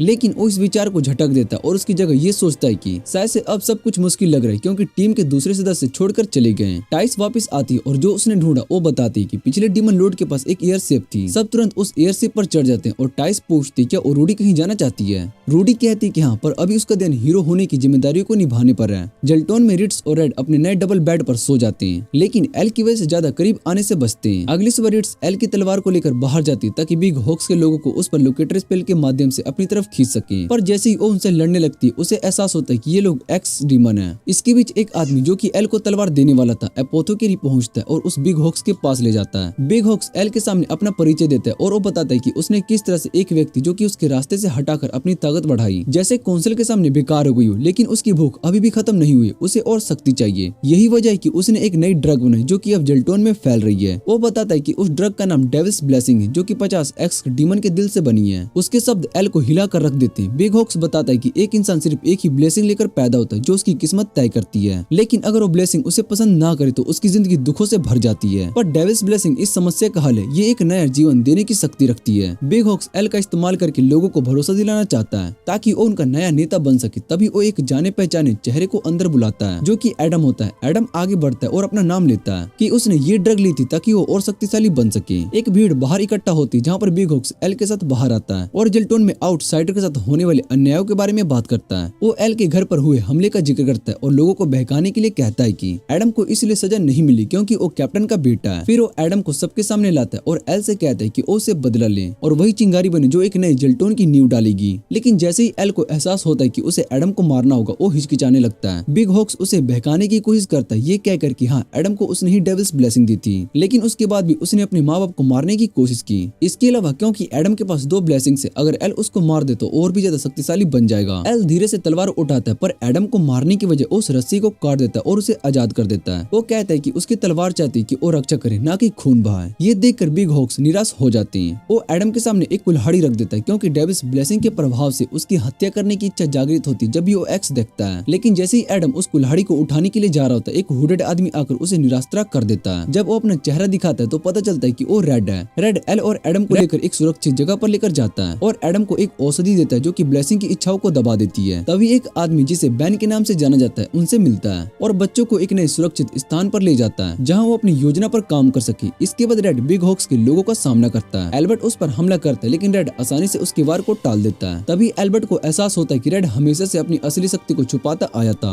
रेड बिग हॉक्स से पूछता है कि वो असल में कौन है। उस पर बिग हॉक्स हंसकर कहने लगता है कि वो एक राक्षस है जो कि बिग हॉक्स के शरीर में समा गया है और उसके साथ एक समझौता किया था। लेकिन रेड कहता है कि जल्टोन जैसे सुस्त शहर में उसके लिए जीना मुश्किल होगा क्योंकि यहाँ के लोग सालों तक मेहनत करते तब जाकर उन्हें ऊंचा पद मिलता है। राक्षस इस बात को मान लेता है और वो कहता है कि इसी वजह से उसने एल्बर्ट को चुना क्योंकि वो एक आउटसाइडर है जिसमें एक गहरी अंधकार की भावना छुपी है। एल्बर्ट अपने मन के भरे गुस्से को व्यक्त करता है और वो कहता है कि जल्टोन का सुस्त जीवन उसके लिए हिसाब से श्राप है। अगर वो यहाँ मर गया तो उसकी पूरी जिंदगी व्यर्थ हो जाएगी। वो कहता है कि हाँ, उसने एक राक्षस के साथ समझौता किया लेकिन इसका मतलब ये नहीं है कि वो बुरा इंसान बन गया है। लेकिन रेड उसकी इस सोच का विरोध करता है और वो कहता है कि उसके किए गए कर्मों की वजह से पहले कई लोग उसकी जान गंवा चुके हैं। पर एल्बर्ट इसे एक बलिदान कहकर टाल देता है और वो कहता है कि उसका लक्ष्य जल्टोन को इकट्ठा करना ताकि वो डीमन लॉर्ड के विरुद्ध लड़ाई में हिस्सा ले सके। वो रेड से गुजारिश करता है कि वो भी उसके साथ है क्योंकि उसमें एक महान हीरो बनने की कसमता है। तुम्हारी एक छोटी सी निर्णय जल्टोन का भविष्य तय करेगी। तभी टाउन गार्ड चारों तरफ से एल्बर्ट को घेर लेते हैं। रेड सिर्फ एक हल्की सी मुस्कुराहट के साथ कहता है, मैं सिर्फ एक एपोथेकेरी का मालिक हूँ, तुम्हें पकड़ने का काम टाउन गार्ड का है। एल्बर्ट इतिहास में एक अपराधी बनकर याद नहीं जीना चाहता है। उसकी आंखों में एक अलग सी रोशनी चमकती है। अगर मुझे मरना है तो मैं एक हीरो के हाथों मरना चाहता हूँ। और उसी समय वो रेड पर हमला बोल देता है। रेड अपनी तलवार से एक जोर का वार करता है और उसके हाथ काट देता है। वो कहता है कि उसके अंदर जल्टोन का राक्षस बनने की कसमता है और उसकी ये इच्छा कि वो एक महान हीरो बने उसके दुख का कारण बन रही है। उसके बाद हम एल और एडम को भीड़ की तरफ भागते हुए देखते हैं और तभी बेन अपने मैजिक का इस्तेमाल करके बच्चों को हवा में उड़ा देता है। एल सबको बताता है कि आखिर क्या हुआ था और वो कहता है कि वो एडम को माफ करता है और फिर से उसका दोस्त बनना चाहता है। और ये सुनते ही सब लोग अपने हथियार नीचे गिरा देते हैं क्योंकि अगर एल नहीं एडम को माफ कर दिया तो उसके गुस्से का कोई कारण नहीं बनता। धीरे धीरे सभी लोग अपने अपने घर लौट जाते हैं। दूसरी तरफ हम देखते हैं कि रिट्स और रेड एक नए बाथटब में आराम कर रहे होते हैं। रिट्स रेड से पूछती कि उसके पास मौका था तो उसने एल्बर्ट के साथ जाने का फैसला क्यों नहीं किया क्योंकि वो फिर से हीरो पार्टी का हिस्सा बन सकता था। इस पर रेड रिट्स को अपनी बाहों में ले लेता और मुस्कुराकर कहता है, मैं सिर्फ तुम्हारे साथ रहना चाहता हूँ क्योंकि मैं तुमसे प्यार करता हूँ। और ये सुनते ही रिट्स शर्मा जाती है। उसके बाद हम देखते हैं कि बेन बिग हॉक से मिलने जाता है पर तभी उसे एहसास होता है कि बेन असल में सिन है। सिन उसे बेलियाल कहकर पुकारता है और वो बताता है कि ह्यूमंस के बीच डेविल्स ब्लेसिंग बेचना कितना खतरनाक हो सकता है क्योंकि ये उनकी असली शक्तियों को जगा सकता है। बेलियाल कहता है कि उसने ये सिर्फ डीमन लॉर्ड की योजनाओं को खत्म करने के लिए किया है। और इसके बाद वो अपना कॉन्ट्रैक्ट को तोड़कर सीधे एल्बर्ट के सेल की तरफ बढ़ता है। वहाँ वो एल्बर्ट के साथ एक नया कॉन्ट्रैक्ट बनाता है और वो दोनों मिलकर हीरोज पार्टी की तरफ भागते हैं। पर तभी उनका सामना रूडी से होता है। इसके बाद एल अपनी पहली एडवेंचर पर निकलता है जिसे देखकर रेड कहता है कि उसे एल अपने बेटे जैसा लगने लगा है। ये सुनकर रिट्स भी हाँ में हाँ मिलाती है और वो कह देती है कि बच्चे उतने बुरे भी नहीं होते हैं। दूसरी तरफ एरिस अब टूट जाता है और वो देखते हैं कि रूडी उसे छोड़कर जा रहा है। थियोडोरा उससे कहती है कि हीरो बिना उसके भी मैनेज कर लेगा। जब वो टेंट के अंदर जाती है तो वो देखती है कि रूडी ने अपना हीरो बैज भी वहीं पर छोड़ दिया है। सिन जो कि अभी बैन के रूप में मारिया को अपनी क्वेस्ट की रिपोर्ट देता है। ये सुनकर मारिया उसे बी रैंक एडवेंचर बनने की सुविधा देती है। इसके बाद ये भी पता चलता है कि वो अभी भी ड्रग केस सुलझाने की कोशिश कर रहा है। टाइस और रूडी अब जल्टोन की तरफ निकल पड़े जहाँ वो एक एल्केमिस्ट की खोज कर रहे हैं। ये सुनकर बेलियाल उन्हें एक नया तरीका बताता है जिससे वो ब्लेसिंग को बढ़ा सकते हैं। रूडी टाइस से कहते हैं कि वहाँ जाने के बाद उसे एक आम इंसान की तरह ट्रीट करें। जो सुनकर टाइस थोड़ा घबरा जाती है पर दिखाती नहीं। इधर रेड अपनी दुकान पर बोर हो रहा था क्योंकि कस्टमर आना बंद हो गए हैं। वो चाहता है कि उसे कोई ऐसी चीज बेचनी चाहिए जो लोग ठंड में लेने आए।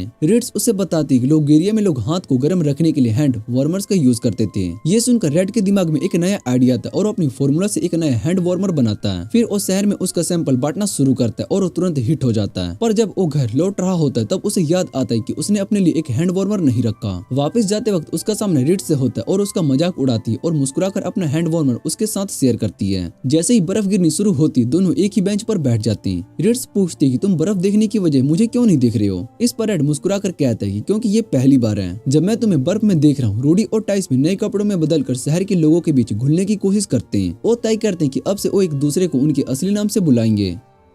एक पतली सी पुल से गुजरते वक्त रूडी और टीस का सामना एक घमंडी नाइट ओटो से होता है। ओटो उनका रास्ता रोक लेता है और वो कहते हैं कि अगर आगे जाना है तो 10 पारिश देने पड़ेंगे। रूडी बिना सोचे समझे उसे पकड़ लेता है और सीधा नदी में फेंक देता है और फिर बिना रुके आगे बढ़ जाता है। दूसरी तरफ टाइस अभी भी चिंता कर रही होती है कहीं उनका असली पहचान सामने न आ जाए। कुछ देर के बाद वही पुल से रेड गुजरता है और उसे रास्ते में एक आदमी दिखाई देता है जो कि सिर्फ कपड़ों के बिना ही खड़ा होता है। ओटो और रेड से अपने नए कपड़े और आर्मर के लिए पैसे मांगने की कोशिश करता है, पर रेड बिना कुछ सोचे समझे फिर से उसे नदी में फेंक देता है। रूडी एक मरे हुए राक्षस को गेट तक लेकर जाता है और वहाँ के रखवालों से कहता है कि अगर ये मोस्ट जिंदा होता तो बहुत ही बड़ी मुसीबत खड़ी हो सकती। टाइस फिर से परेशान हो जाती है क्योंकि रूडी का ये इम्पल्सिव बिहेवियर कहीं उनकी पहचान को खतरे में न डाल दे। कुछ समय के बाद रेड भी उसी गेट के पास से गुजरता है और एक खाने की दुकान पर रुकता है। तभी टाइस भी वहाँ पर आ जाती है और रेड उसकी हर हरकत से ध्यान से मूल्यांकन करता है और अंदाजा लगाता है कि वो एक सुविधाजनक हत्यारा हो सकती है क्योंकि उसके पास अच्छे हथियार है और अपनी पहचान छुपाने में भी माहिर लगती है। दूसरी तरफ टाइस भी रेड का मूल्यांकन करती है और देखते ही समझ जाती कि ये आदमी किसी समय बहुत ही सारी जंग लड़ चुका है। दोनों एक दूसरे को शक की नजर से देखते हैं मगर कुछ कहते नहीं, बस चुपचाप अपना खाना लेकर वापस चल पड़ते हैं। रात को टाइस होटल वापस जाकर रूडी को रेड के बारे में चेतावनी देती है। वो कहती है कि रेड काफी शक्तिशाली लगता है और उसने बिना किसी दिक्कत के उसके छुपे हुए हथियारों को पहचान लिया, जो ये दिखाता है कि वो अभी भी जेल्टोन के श्रेष्ठ एडवेंचर में से एक हो सकता है। रूडी इस बात को लेकर और भी अधिक जानने की इच्छा करती है। वो टाइस से पूछती है कि जेल्टोन का सबसे शक्तिशाली एडवेंचरर कौन है। टाइस कहती है कि लोग बेन नाम के आदमी को टॉप एडवेंचरर मानते हैं मगर कभी कभी जो दिखता है वो सच नहीं होता है। उसे लगता है कि रेड असल में सिर्फ एक ट्रेन नाइट हो सकता है। तभी टाइस रूडी से पूछती है क्या उन्हें रेड के साथ काम करना चाहिए या फिर उसके खिलाफ जाना चाहिए। रूडी कहती है कि अगर उन्हें एल्केमिस्ट को ढूंढना है जो कि जेल के अंदर बंद है तो वो रेड का साथ नहीं ले सकते। टाइस इस बात से सहमत होती है और वो कहती है कि अब उन्हें अपने अगले कदम को बहुत ही सावधानी से और सोच समझ कर लेने होंगे। दूसरी तरफ रेड अभी भी अपने काम में व्यस्त होता है। तभी एक परी अचानक से उसके एपोथो के रिसोर्ट में आती है और घबराए हुए रेड और रिड्स को तुरंत एक मरीज के पास ले जाने के लिए कहती है। जब वहाँ पहुँचते तो उन्हें पता चलता है कि वो एक वाटर एलिमेंटल है। रेड उसके लक्षण को जांचता है और उसे पता चलता है कि उसके ऊपर एक शक्तिशाली श्राप है जो उसकी आत्मिक ऊर्जा को धीरे धीरे खत्म कर रहा है। वो तुरंत एक दवा बनाता है जो उसकी सेहत को सुधारने में मदद करेगी। रिड्स अंदाजा लगाते कि हो सकता है कि ये श्राप और शहर में बढ़ रही हो, ठंड का कोई संबंध हो। इसके बाद रूडी और टाइस एल्केमिस्ट गोडविन को ढूंढने के लिए निकल जाते हैं और जब रूडी उसके सामने आती है तो उसकी आंखों की ठंडी और बेजान नजर को देखकर गोडविन डर जाता है। बिना किसी विरोध के वो रूडी की हर बात मानने को तैयार हो जाता है। रूडी उसे बंदी बना लेती है और टाइस से कहती है कि वो कोई अच्छी एपोथोक्रेसी ढूंढे जो कि उसके घाव को भर सके। टाइस तभी याद करती है कि जेल्टोन की मशहूर एपोथोक्रेसी जो कि लोगेरिया हैंड वार्मर्स बनाता है। ये सुनते ही रूडी और टाइस उस दुकान की तरफ निकल पड़ते हैं। रूडी जब रेड की दुकान पर पहुंचती तो एक दूसरे को देखकर चिंतित रह जाते हैं, पर रूडी का ये आश्चर्य देखते ही खुशी में बदल जाता है और वो बिना किसी शर्म के अपने भाई को गले लगाती है। गोंस और टाइस ये देखकर और भी हैरान हो जाते हैं जब उन्हें पता चलता है कि रूडी और रेड दोनों भाई बहन हैं। टाइस तुरंत रेड से पूछती क्या गोंस को यहाँ से जाने देना ठीक होगा क्योंकि उसने सब कुछ देख लिया है, पर रेड उसे भरोसा दिलाता है कि गोंस भरोसेमंद है और कोई दिक्कत नहीं होगी। तब टाइस अपना परिचय देता है और रेड को तुरंत समझ में आ जाता है कि यही वो लड़की जो कि उसकी पुरानी जगह लेने वाली पार्टी में। वो बिना कुछ कहे बस मुस्कुराता है। टाइस उससे पूछती क्या वो अकेला रहता है तो रिड्स के बारे में वो बताता है। फिर वो रूडी की तरफ मुड़ता है और उससे असली वजह बताता है कि क्यों उसने पार्टी को छोड़ दी थी। साथ ही वो अचानक चले जाने के लिए माफी भी मांगती है और रूडी उसकी बात को शांत मन से सुनती है और बिना किसी गिले शिकवे के कहती कि वो एरिस को संभाल लेगी ताकि रेड वापस से अपनी पार्टी में लौट सके और उसके बिना वो ग्रुप बहुत ही अधूरा लगता है। लेकिन रेड शांत और नर्म स्वर में कहता है कि वो बस वापस नहीं जा सकता क्योंकि अब उसने जेल्टोन में अपने जीवन का एक नया मकसद ढूंढ लिया। रूडी ये बात समझ जाती पर तभी वो तय करती है कि वो भी जेल्टोन में रुकने वाली है ताकि अपने भाई के साथ वक्त बिता सके। तभी रिड सामान लेकर आ रही होती पर जैसे ही वो रूडी को देखती है तो वो थोड़ा आश्चर्यचकित हो जाती है। रेड उससे कहते कि तुम जेल्टोन क्यों आई हो रूडी।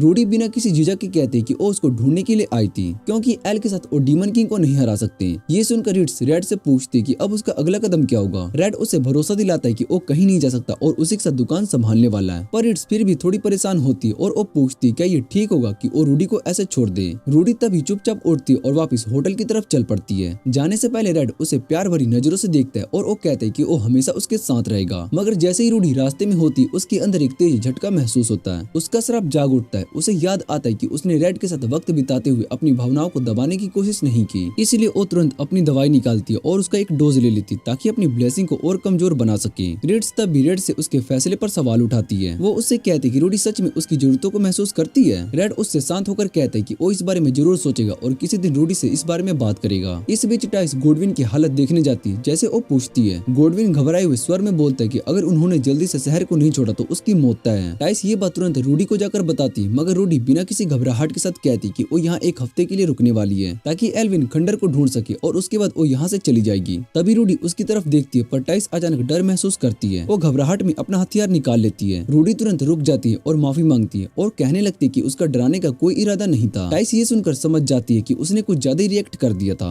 उसी वक्त टाइस रूडी को एक नए नजरिए से देखती है। एक महान योद्धा होने के बावजूद रूडी अंदर से बस एक ऐसी लड़की है जो कि अकेलेपन से जूझ रही है। तभी टाइस अपना छोटा सा पेट स्पाइडर निकालती है और रूडी को उसे छूने के लिए कहती है। रूडी पहले तो हेजिटेट होती है, पर धीरे से उसे हाथ लगाती है और दोनों लड़कियां धीरे धीरे एक दूसरे की दोस्त बन जाती है। दूसरी तरफ सिन एक मैप पर एल्फ के खंडर ढूंढने की कोशिश कर रहा होता है। वो अपने क्रिस्टल का इस्तेमाल करता है और वो देखते है कि उसके लगाए हुए शराब को किसी ने तोड़ दिया है। अगली सुबह रूडी रेड की दुकान पर बैठे कस्टमर्स का स्वागत करती है, पर जैसे ही लोग उसकी ठंडी और बेदर्द नजर को देखते हैं, सब डर के मारे भाग जाते हैं।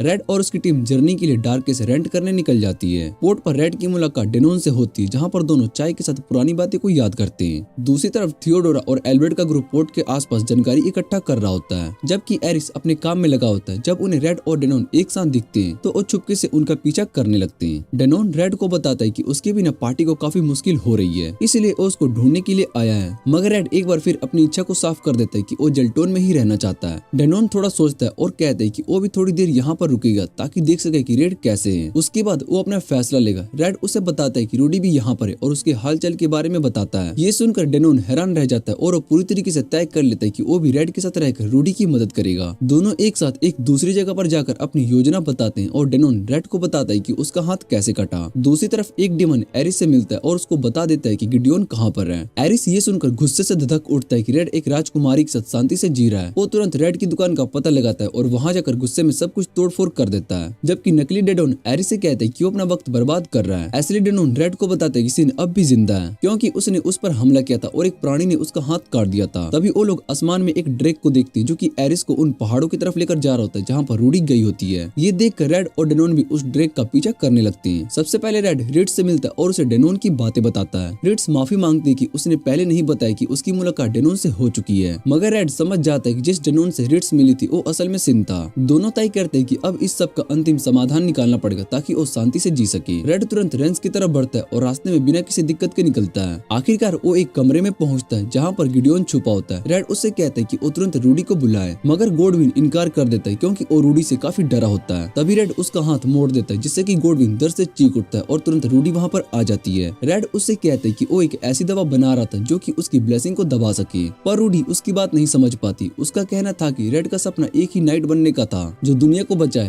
तभी रेड उसे समझाता है कि उसका असली मकसद सिर्फ रूडी की रक्षा करना है, क्योंकि वो उसके लिए बहुत ही कीमती है। अगर रूडी अपने हीरो बनने का सपना छोड़ना चाहती है तो भी रेड को कोई फर्क नहीं पड़ता। ये सुनकर रूडी सोचती है कि सच में वो अपनी मर्जी से जी सकती है। रेड उससे कहता है कि उसकी जिंदगी उसकी अपनी है। ये बात सुनकर रूडी रेड को जोर से गले लगा लेती है और कहती है कि वो उसे बहुत ही प्यार करती है और वो दुनिया का सबसे अच्छा बड़ा भाई है। सिन और एरिस रूडी की तलाश में पहाड़ों की तरफ जा रहे होते हैं। रास्ते में सिन एरिस को बताता है कि यहाँ पर कुछ पुराने रंस है जिसमें एक बड़ा सा राक्षस छुपा हो सकता है। दूसरी तरफ असली डेनोन थियोडोरा से मिलता है जो कि उसे अपने ड्रैग पर बैठाकर तुरंत दूसरों के पीछे निकल पड़ती है। रूडी का ग्रुप भी टाई से मिलता है, जिसके बाद रेड सुझाव देता है कि उन्हें गोडविन से जाकर उस दवा के बारे में बात करनी चाहिए। मगर रूडी बताती है कि डेविस ब्लेसिंग का श्राप उस पर असर तो नहीं कर पाया, लेकिन उसके अंदर एक रहित ब्लेसिंग जग रही है। गोडविन ये सुनकर चकित रह जाता है, लेकिन वो कहता है कि जब तक ये ब्लेसिंग उसे किसी खूनी जुनून में नहीं ढकेल रही तब तक कोई समस्या की बात नहीं होनी चाहिए। तभी टाइस को एक अजीब सी चीज उसकी तरफ बढ़ती महसूस होती है। रेड तुरंत समझ जाता है कि ये प्लेग आई है। ये ऐसे प्राणी है जो मारने पर बढ़ जाते और उनकी स्थिति दूसरों को बता देते हैं। रूडी बिना समय गवाए एक स्पेल का यूज करती है और उन सभी का नाश कर देती है और तुरंत उसकी दिशा में दौड़ पड़ती है जहाँ से ये आए थे। रेड भी उनके पीछे भागता है और जाकर देखते है कि एक पूरा दीवाना हो चुका एरिस उनका इंतजार कर रहा है। एरिस गुस्से में चिल्लाता है कि रूडी उसके साथ चले और अकेले ही डिमोनॉर्ड से लड़ने निकले, पर रूडी बहुत ही गुस्से में मना कर देती है और वो कहती है कि उसने फैसला कर लिया कि वो रेड के साथ ही रहेगी। ये सुनकर एरिस भी धधक उठता है और रेड पर हमला कर देता है, लेकिन रूडी बिना झिझक के एरिस को छुरी घुसा देती है, लेकिन ऐसे तरीके से उसके जीने के लिए कोई खतरा ना हो। वो एरिस से कहती है कि वो अपने आप को हील कर ले और शांत दिमाग से कहती है कि वो हीरो बनने का सपना छोड़ चुकी है। तभी सिन वहाँ पर पहुँचता है और एरिस की मदद करने का प्रस्ताव रखता है, मगर एरिस तब भी हैरान रह जाता है जब उसे पता चलता है कि सिन एक ऐसा राक्षस है जिसे कोई भी ब्लेसिंग का आशीर्वाद नहीं मिला। सिन उसे समझाता है कि अगर वो साथ मिल जाए तो वो एक खतरनाक शक्ति को जगा सकते हैं। वो बताता है कि इन रंस में एक प्राचीन विरासत छुपी हुई है, पहले हीरो का रैलिक जो कि सच्चा हीरो वापस ले जाएगा। एरिस का पूरा ध्यान अब उस रैलिक पर चला जाता है और उसका मानना है कि जब से उसने रिद्धि को देखा है तभी से उसकी तकदीर तय हो चुकी है, उसे उसके साथ मिलकर लड़ना ही होगा। इसी बीच रिद्धि अपने साथियों को एरिस के साथ हुई मुलाकात के बारे में बताती है और तभी सबको समझ में आता है कि प्लेग आइस एरिस ने उनके खिलाफ भेजे थे। टाइस को महसूस होता है कोई इरी के साथ नीचे की तरफ जा रहा है जो पक्का से नहीं होगा। सब मिलकर फैसला करते कि उनके इरादों को रोका जाए। गोडविन जो कि डर के मारे पीछे हटना चाहता था अब मजबूरन में उनके साथ ही जाना पड़ता है। थियोडोरा डेनोन को लेकर रेंस में पहुंचती और वो उन्हें बताती कि उसने डेनोन को यहाँ पर इसलिए लाया था क्योंकि वो चाहती है कि कुछ भी हो जाए डेनोन हमेशा उसके साथ रहे। डेनोन उसकी बात समझ नहीं पाता लेकिन सिर्फ इतना कह देता है कि थियोडोरा जो भी करे वो अपनी मर्जी से चलेगा। फिर बिना किसी देरी के ओरेंस के अंदर जबरदस्ती अपना रास्ता बनाता है और आखिरकार एरिस तक पहुंच जाता है। जैसे ही डेनोन वहां पर पहुंचता है सिन बिना किसी देरी के उस पर हमला कर देता है मगर डेनोन अपनी नई शक्तियों के साथ उसे आसानी से हरा देता है। जब सिन को समझ में आता है कि वो डेनोन का सामना नहीं कर सकता तो वो घबरा कर एरिस से मदद मांगता है। एरिस पहले झिझकता है लेकिन फिर एक पावरफुल स्पेल को कास्ट करता है जो कि डेनोन का ध्यान भटका देता है। इसी बीच सिन एक जोर का वार करता है और एक विशेष शक्ति का इस्तेमाल करके डेनोन के शरीर के अंदर उस पर ब्लास्ट कर देता है लेकिन डेनोन इतनी आसानी से हार नहीं मानता। दर्द के बावजूद भी वो लड़ता रहता है जब तक कि सिन अपनी असली शैतानी रूप में नहीं आ जाता। दोनों के बीच में एक भयंकर युद्ध छिड़ चुका होता है और आखिरकार डेनोन अपनी सीमा तक पहुंचकर बेहोश हो जाता है। एरिस को एहसास होता है कि अपने साथी को धोखा देने के बावजूद उसके मन में कोई भी बेचैनी नहीं है। वो सोचता है कि यही एहसास उसने तब महसूस किया था जब उसने गिडियोन को ये सोचने पर मजबूर किया था कि उसे ग्रुप छोड़ देना चाहिए ताकि वो उसकी जगह ले सके। सिन उसे और अंदर लेकर जाता है जहाँ पर दोनों एक ऐसे कमरे में पहुंचते जहाँ पर सच्चे पवित्र तलवार रखे होते हैं। ये वो असली तलवार है जिसे सेक्रेट एवेंजर्स का नाम देते हैं। सिन समझाता है कि जो तलवार हीरो के पास होती है वो सिर्फ नकली होती है। उस ब्लेसिंग का भी असली हीरो की इच्छा से कोई लेना देना नहीं है, वो सिर्फ एक प्रतिरूप है। वो एरिस को बताता है कि अगर उन्हें रूडी को वापस से हीरो बनाना है तो उन्हें उससे सेक्रेट एवेंजर्स दिलाना होगा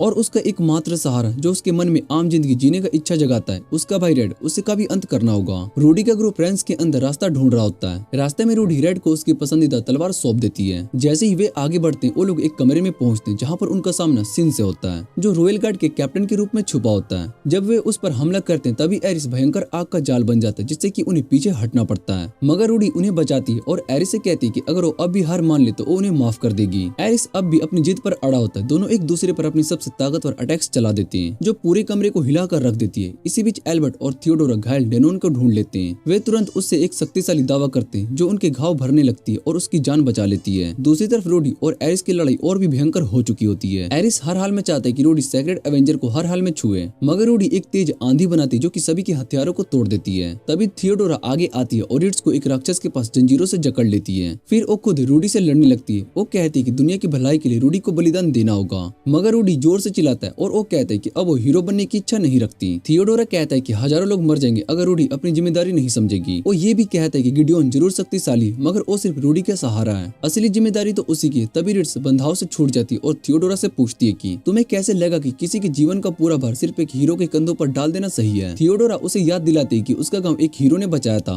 मगर रिट्स तुरंत मना कर देती है, नहीं हमारा गांव किसी एक हीरो की वजह से नहीं है, हमारे अपने विश्वास और संघर्ष की वजह से बचा था। वो कहती है कि इंसान सिर्फ अपनी ब्लेसिंग से नहीं बल्कि अपनी सोच और निर्णय से बड़ा होता है। उसका मानना है कि उन्होंने लोग वीरे को सिर्फ एक हीरो का आशीर्वाद से नहीं बल्कि अपनी मेहनत और यकीन से बचाया था। थियोडोरा जो सदैव ऑलमाइटी के आदेश को मान चुकी थी पहली बार कंफ्यूज हो जाती है मगर उसका भरोसा अब भी हिला नहीं है। तभी रिट्स देखती है कि बेहोश गिरा हुआ ड्रेक अब होश में आने लगता है। वो तुरंत उसका सर काट देती ताकि कोई नया खतरा ना बन जाए लेकिन इसी वक्त एरिस एक विशेष स्पेल कास्ट करता है जो कि सभी को अलग अलग कर देता है। रूडी तुरंत आगे बढ़कर सभी को बचाने की कोशिश करती है मगर उसका प्रयास असफल हो जाता है। सिन एक बहुत ही तगड़ा वार करता है और उसकी तलवार को तोड़ देता है। एरिस जीत का ऐलान करता है कि वो रेड को हरा चुका होता है और अब टाइस से लड़ने के लिए बढ़ रहा होता है लेकिन टाइस उसके सामने एक चट्टान की तरह खड़ी हो जाती है और कहती है कि तुम्हारे विचार गलत है एरिस, रूडी को जीने दो जैसा वो जीना चाहती है। दूसरी तरफ डेनोन अब अपनी पूरी ताकत वापस पा चुका होता है और लोहे की दीवार के पास रेड और रिट्स को देख सकता है। अपनी नई शक्तियों का इस्तेमाल करके वो तुरंत एक प्रबल जादू का इस्तेमाल करता है जो दीवार को तोड़ देता है। रेड तुरंत ही एरिस पर हमला कर देता है और रिट्स की मदद से वो एरिस के वारों से बचता है और उसके दोनों हाथ को काटकर उसको मरने के लिए छोड़ देता है। दूसरी तरफ रूडी और सिन की लड़ाई चल रही होती है। सिन उससे कहता है कि एक हीरो होने के नाते उसको शांति से जिंदगी जीने का कोई हक नहीं है। ये सुनते ही रूडी के अंदर गुस्से का एक लहर उठती है जो कि उसके नेमलेस ब्लेसिंग से जुड़ी होती है। वो बिना किसी सोच विचार के सिन पर टूट पड़ती है और अनजाने में एक सेक्रेट एवेंजर तलवार अपने हाथ में ले लेती है जिससे वो सिन को एक ही वार में नीचे गिरा देती है। फिर वो अपने दोस्तों के पास पहुंचती है लेकिन उसकी मदद करने की जगह वो अचानक रेड पर हमला कर देती है जो थियोडोरा का ध्यान रख रहा होता है। टाइस तुरंत रेड की रक्षा करने के लिए आगे आती है और रूडी से बात करने की कोशिश करती है लेकिन रूडी के चेहरे से सारी भावनाएं गायब हो चुकी होती है। रेड टाइस को नीचे रख देता है और रूडी का सामना करता है। रूडी बिना किसी हिचकिचाहट के उस पर हमला करती है लेकिन रेड उसके वारों से बच जाता है। फिर वो अपनी ब्रोंज तलवार निकालता है और उसका इस्तेमाल करके रूडी का डिसआर्म कर देता है जिससे कि वो होश में आ जाती है। जैसे ही रूडी टाइस की मदद करने के लिए भागती है उसको महसूस होता है कि उसकी शक्तियां काम नहीं कर रही है। ये सोचकर वो अपने आप को बिल्कुल लाचार महसूस करती है। तभी थियोडोरा आगे आता है, बिना कुछ सोचे टाइस की चोटों को भरने लगती है। वो कहती है कि वो उससे माफी नहीं मांगेगी क्योंकि उसे लगता था कि उसके पास रूडी से विश्वासघात करने का कोई दूसरा इलावा नहीं था। वो ये भी कहती है कि उसे कभी समझ नहीं पाया जब उसका ग्रुप अलग हो गया तो रूडी ने गिडियोन को ढूंढने की कोशिश क्यों नहीं की। लेकिन अब उसे समझ में आता है कि एक हीरो होने का मतलब तन्हाई और दुख है। थियोडोरा अपनी सजा भुगतने के लिए तैयार होता है, लेकिन एल्बर्ट बीच में आकर कहता है उसने दुनिया की भलाई के लिए लड़ाई की, इसलिए उसको माफ कर देना चाहिए। टाइस होश में आकर रूडी से माफी मांगती है कि उसको चिंता करनी पड़ी, लेकिन रूडी बस इतना कहकर मुस्कुराती है कि वो बस खुश है कि टाइस जिंदा है। रूडी थियोडोरा से कहती है कि उसने कभी हीरो बनना नहीं चाहा, बल्कि वो तो सिर्फ अपनी मर्जी से जीना चाहती है। फिर वो थियोडोरा से कहती है कि उसकी दृढ़ता उसको उससे भी बड़ा हीरो बनाती है। रेड भी इस बात पर हामी भरता है और वो कहता है कि हीरो वही होता है जो कि अपनी इच्छा से दुनिया को बचाता है। थियोडोरा भी इस बात से प्रभावित होती है और वो रेड से पूछती है क्या वो भी उसके साथ एक गाइड बन सकती है। रेड उससे कहते हैं कि अगर वो चाहे तो बिल्कुल बन सकती है। ये सुनकर थियोडोरा को महसूस होता है कि ये ज्यादा बेहतर है बजाय इसके कि वो ऑलमाइटी के कानून के लिए अपने साथियों से लड़े। उसके बाद रेड अपनी दुकान लौटता है और वो देखते हैं कि एरिस ने उसका कितना नुकसान पहुंचाया है, लेकिन तभी बर्फ गिरने लगती है और वो सब भूल जाते हैं। रेड और टाइस भी उनके पास आ जाती है और रूडी बर्फ की ठंडी हवा महसूस करके खुश होती है। रेड दोनों को अंदर बुलाता है ताकि साथ में नाश्ता कर सके। तभी हमें पता चलता है कि रूडी की नई ब्लेसिंग इतनी शक्तिशाली है कि वो दूसरी ब्लेसिंग को कंट्रोल कर सकती है, लेकिन फिलहाल वो बस अपनी हीरो की ब्लेसिंग को दबाने के लिए इसका इस्तेमाल कर रही है। रूडी उसको बताती है कि वो एक खेत खरीदना चाहती है जहाँ पर वो औषधि जड़ी बूटियां बना सके। वो वादा करता है कि जब वो फ्री होगी तो अंतिम संस्कार में शामिल होगी। रिट्स दुकान का ध्यान रखने के लिए वहीं पर रुक जाती है, जबकि बाकी लोग एरिस के अंतिम संस्कार में शामिल होते हैं। वहाँ सब मिलकर उसके अगले जन्म के लिए सुख शांति की प्रार्थना करते हैं। चर्च से बाहर आने के बाद वो सब अपने आगे की योजना के बारे में बात करते हैं। डेनोन कहता है कि वो कुछ दिनों से आराम के बाद यहाँ से निकल जाएगा। फिर वो अपनी चिंता व्यक्त करता है कि सिन होली तलवारों का उपयोग कैसे कर पा रहा था। रेड सोचता है कि शायद से एक और खोई हुई तलवार हो सकती है। रेड रूडी को आश्वासन देता है कि डेमी ऑलमाइटी उसके स्वतंत्र जीवन जीने का निर्णय का सम्मान करेगा। तभी पता चलता है कि देवताओं के आशीर्वाद से रेड की दुकान एक बार फिर से पूरी तरीके से सुधर चुकी है। रिट्स अपनी एक डर को स्वीकार करते हुए ये कहती कि उसे कभी कभी एक भय महसूस होता है कि अगर एक दिन उसकी आंखें खुली और रेड उसके पास ना हो तो। वो ये भी कहती कि उसको रेड की गाइड की जरूरत है और शायद किसी दिन वो किसी और को गाइड करने के लिए चला जाए। उसके मन में ये भी भय था कि कहीं रेड उसकी बिखर चुकी दुकान को देखकर वापस लौटने का इच्छा बदल न दे, लेकिन रेड उससे कहता है कि वो वही जगह जो उसे रोज दुकान लौटने के लिए प्रेरित करती है।